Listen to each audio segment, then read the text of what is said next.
వరలక్ష్మీదేవి వ్రతకథ. పూర్వం సూత మహాముని సౌనకాది మహర్షులను చూసి ఇలా పలికారు. ఓ మహర్షులారా, స్త్రీలకు సకల సౌభాగ్యాలను, సిరి సంపదలను ఇచ్చే వ్రతం ఒక్కటి సాక్షాత్తు ఆ పరమేశ్వరుడే పార్వతీదేవికి తెలియచేశాడు. ఆ వ్రతం గురించి మీకు చెప్తాను, శ్రద్ధగా వినండి అంటూ సూతుడు సౌనకాది మహర్షులకు ఇలా చెప్పడం ప్రారంభించాడు. వరలక్ష్మి వ్రతం గురించి పరమేశ్వరుడు పార్వతీదేవికి వివరించుట. పూర్వం ఒకసారి కైలాస పర్వతమున ఆ పరమేశ్వరుడు కూర్చుని ఉండగా పార్వతీదేవి వచ్చి స్వామికి నమస్కారం చేసి ఇలా పలికింది. దేవా, లోకములో ఏ వ్రతం ఆచరిస్తే స్త్రీలందరికీ సకల సౌభాగ్యాలు, పుత్ర పౌత్రాదులు, సిరి సంపదలు కలుగుతాయో నాకు ఆ వ్రతం గురించి చెప్పండి అని ప్రార్థించింది. అప్పుడు ఆ పరమేశ్వరుడు ఇలా పలికాడు. దేవి, స్త్రీలకు సకల సౌభాగ్యాలు కలగజేసే వ్రతం ఒక్కటి ఉన్నది. అదే వరలక్ష్మీదేవి వ్రతం. ఈ వ్రతాన్ని శ్రావణ మాసంలో శుక్లపక్షంలో వచ్చే పౌర్ణమి తిథియందు ముందు వచ్చే శుక్రవారం రోజున ఆచరించాలి అని చెప్పగా పార్వతీదేవి ఇలా అడిగింది. ఓ లోకరక్షక, ఈ వ్రతాన్ని ఎలా చెయ్యాలి? ఈ వ్రత విధానమేమిటి? ఏ దేవతను ఆరాధించాలి? ఇంతకు పూర్వం ఈ వ్రతాన్ని ఎవరైనా ఆచరించారా? దాని గురించి నాకు వివరించండి అని ప్రార్థించింది. అప్పుడు పరమేశ్వరుడు పార్వతీదేవిని చూసి, ఓ కామాక్షి, వరలక్ష్మి వ్రతం గురించి సవిస్తరంగా చెబుతాను, శ్రద్ధగా విను. పూర్వం మగధ దేశమున కుండినము అనే పట్టణం ఉంది. ఆ పట్టణం బంగారు ప్రాకారాలతోనూ బంగారు గోడలు కలిగిన ఇళ్లతోనూ ఉండేది. ఆ పట్టణం నందున చారుమతి అని ఒక బ్రాహ్మణ స్త్రీ కూడా ఉండేది. ఆ వనితామణి భర్తను దైవంగా భావించి పూజించేది. రోజూ తెల్లవారుజామునే నిద్రలేచి స్నానం చేసి పూజాది కార్యక్రమాలు చేసి అత్తమామలకు అనేక సేవలు చేసి ఇంటి పనులు చేసుకుని మితంగా ప్రియంగా మాట్లాడుతూ అందరితోనూ సఖ్యంగా ఉండేది. ఇటువంటి గుణాలు ఉన్న చారుమతి యందు వరలక్ష్మీదేవి యొక్క అనుగ్రహం కలిగింది. ఒకరోజు చారుమతి స్వప్నంలో వరలక్ష్మీదేవి కనిపించి ఇలా పలికింది. ఓ చారుమతి, నేను వరలక్ష్మీదేవిని. నీ యందు నాకు అనుగ్రహం కలిగి ప్రత్యక్షం అయ్యాను. నీవు శ్రావణ శుక్లపక్ష పౌర్ణమి ముందు వచ్చి శుక్రవారం రోజున నన్ను పూజిస్తే నీకు నీ వారికి సకల సౌభాగ్యాలను, సిరి సంపదలను కలగజేస్తాను అని పలికింది అమ్మవారు. ఇక చారుమతి ఆ స్వప్నంలోని వరలక్ష్మీదేవి చుట్టూ ప్రదక్షిణ నమస్కారాలు చేస్తూ ప్రార్థించింది. నమస్తే సర్వలోకానాం జనన్యై పుణ్యమూర్తయే శరణ్యే త్రిజగద్వందే విష్ణు వక్షస్థల స్థితాయే అని అనేక విధాలుగా స్తోత్రం చేసి, ఓ జగజ్జనని, నీ కటాక్షంబు కలిగిన జనులు విద్వాంసులను సకల భాగ్యాలను పొందుతారు. నేను పూర్వజన్మలో చేసుకున్న ఏ పుణ్యఫలం వల్లో మీ దర్శన భాగ్యం నాకు కలిగింది అని ప్రార్థించింది. అంతట వరాలు ఇచ్చి వరలక్ష్మీదేవి అంతర్ధానమవగా చారుమతికి మెలకువ వచ్చింది. తన చుట్టూ చూసుకుని అది స్వప్నమని తెలుసుకుని భర్తకు, అత్తామామలకు తనకు వచ్చిన స్వప్నం గురించి వివరించింది. వారు ఎంతగానో సంతోషించి శ్రావణ మాసంలో ఈ వ్రతాన్ని తప్పక చేద్దామని చెప్పారు. చారుమతి స్వప్నం గురించి తెలుసుకున్న ఇతర స్త్రీలు కూడా శ్రావణ మాసం ఎప్పుడు వస్తుందా, ఈ వ్రతాన్ని ఎప్పుడు చేద్దామా అని ఎదురుచూశారు.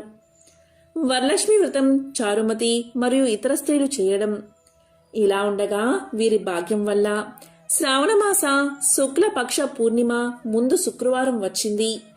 అంతటా చారుమతి మరియు ఇతర స్త్రీలు ఈ రోజే కదా వరలక్ష్మీదేవి వ్రతం చెయ్యమని చెప్పింది అనుకుని ఆ రోజు తెల్లవారుజామునే లేచి తలస్నానం చేసుకుని శుభ్రమైన వస్త్రాలు ధరించి చారుమతి యొక్క గృహంలో ఈశాన్య మూలాన గోమయంతో అలికి మండపం ఒకటి ఏర్పాటు చేసి దానిపైన కొత్త బియ్యాన్ని పోసి మర్రి చిగుళ్ళు పంచ పల్లవాలతో అంటే బిల్వ, తులసి, వేప, రావి, మామిడి ఈ ఆకులతో కలశాన్ని ఏర్పాటు చేశారు.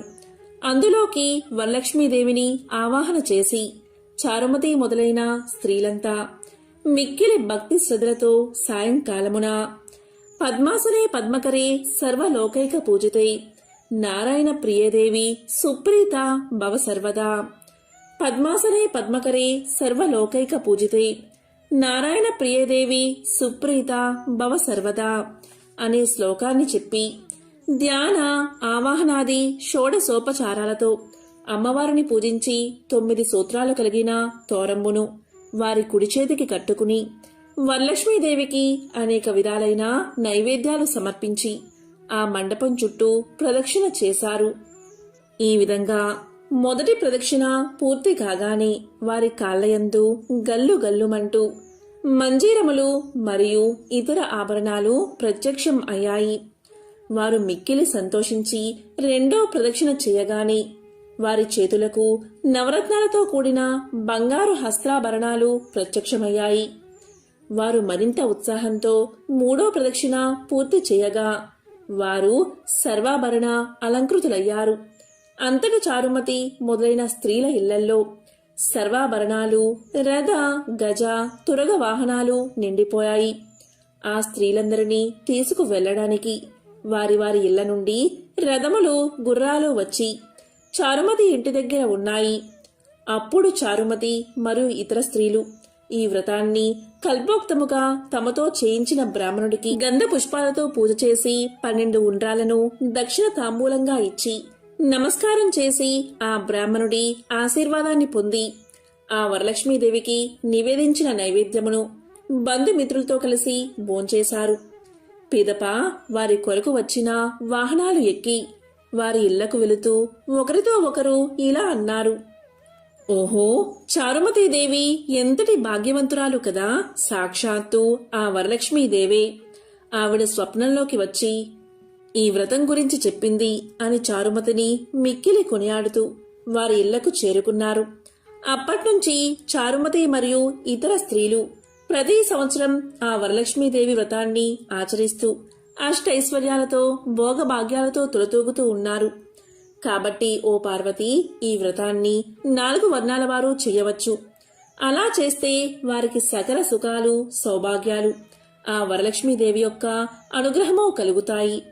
ఈ కథని ఎవరైతే వింటారో లేక చదువుతారో వారికి ఆ వరలక్ష్మీదేవి అనుగ్రహం వల్ల సకల కార్యాలు సిద్ధిస్తాయి అని సాక్షాత్తు పరమశివుడే పార్వతీదేవికి తెలియచేశాడు అని సూతుడు సౌనకాది మునులకు చెప్పాడు. కాబట్టి ఓ మునులారా, విన్నారుగా చారుమతి ఎదుటివారి మంచి కూడా ఎలా కోరుకుందో. ఎదుటి మనిషికి మంచి కలగాలని కోరుకుంటే అమ్మవారు ఇంకా ప్రసన్నురాలై మీరు కోరుకోకుండానే మీకు మంచి చేస్తుంది అన్నాడు సూతుడు. ఉత్తమమైన ఈ వ్రతాన్ని బ్రాహ్మణాది 4 జాతుల వారు చెయ్యవచ్చు. అలా చేస్తే సర్వ సౌభాగ్యాలు కలిగి సుఖంగా ఉంటారు.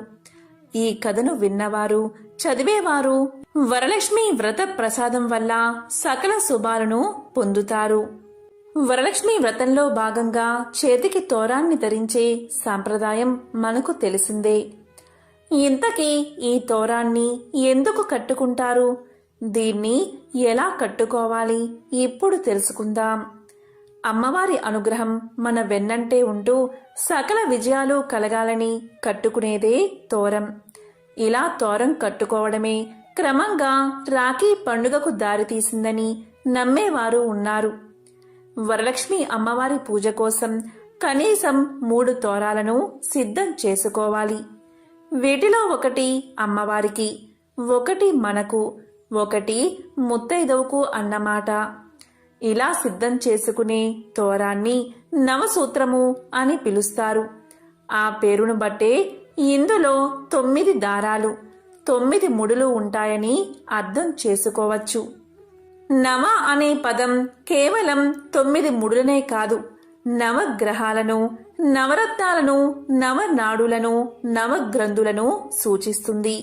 అంటే 9 ముడులు ఉన్న ఈ సూత్రంతో ఇహపరమైన విజయాలన్నీ సిద్ధిస్తాయన్నమాట. ఈ నవసూత్రాన్ని తయారు చేసుకునేందుకు దారాన్ని 9 పోగులుగా చెయ్యాలి.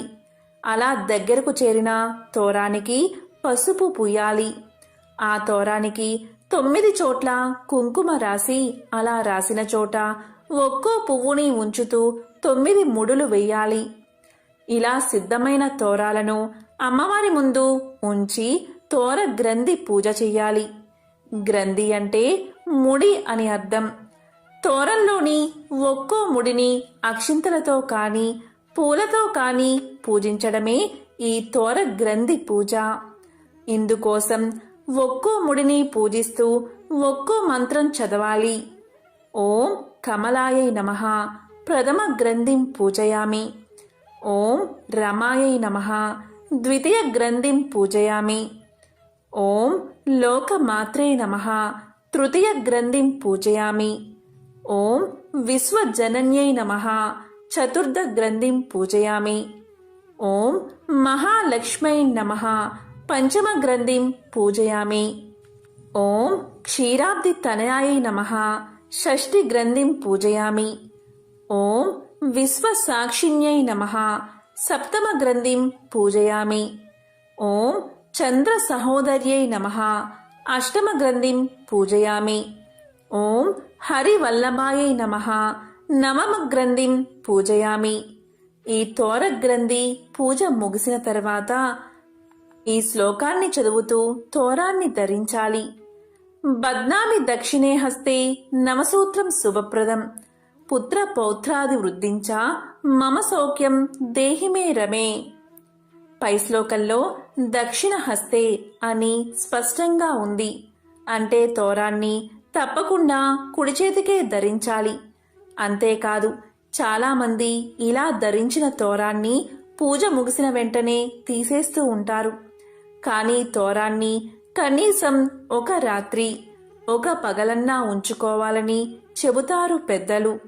అలా ధరించే తోరం సంతానాన్ని, సంపదను, సౌభాగ్యాన్ని ప్రసాదిస్తుందని నమ్మకం.